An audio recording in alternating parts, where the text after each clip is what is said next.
জয় যিশু সবাইকে। Praise the Lord. আজ আমি তোমাদের বলবো আমাদের সাহায্যকারীকে। প্রভু যিশু বলেছেন, আমাদের সাহায্যকারী হলেন পবিত্র আত্মা, অর্থাৎ পবিত্র আত্মা আমাদের সাহায্য করবেন।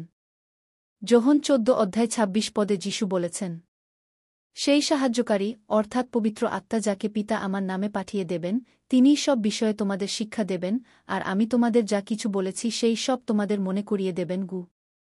কিন্তু বিশ্বাসীরা, পবিত্র আত্মা আমাদের নিজে থেকেই সাহায্য করতে আসবে না, যতক্ষণ না আমরা তার কাছে কিছু চাইছি বা জিজ্ঞেস করছি। তবেই তিনি আমাদের সব ভালো বিষয়ে জানাবেন। আর পবিত্র আত্মাকে জিজ্ঞেস করে উত্তর তখনই পাব যখন আমাদের মধ্যে পবিত্র আত্মার ফলগুলো থাকবে। আমেন। তাই প্রভু যিশু তোমার কাছে প্রার্থনা করি, আমার মধ্যে সকল ভালো স্বভাব, ভালো জ্ঞান যোগাও, আমাকে তুমি চালাও, পবিত্র আত্মার ফল দিয়ে আমাকে পরিপূর্ণ করো যিশু। আমি বিশ্বাস করি প্রভু তুমি আমার প্রার্থনা শুনলে এবং গ্রহণ করলে। আমেন।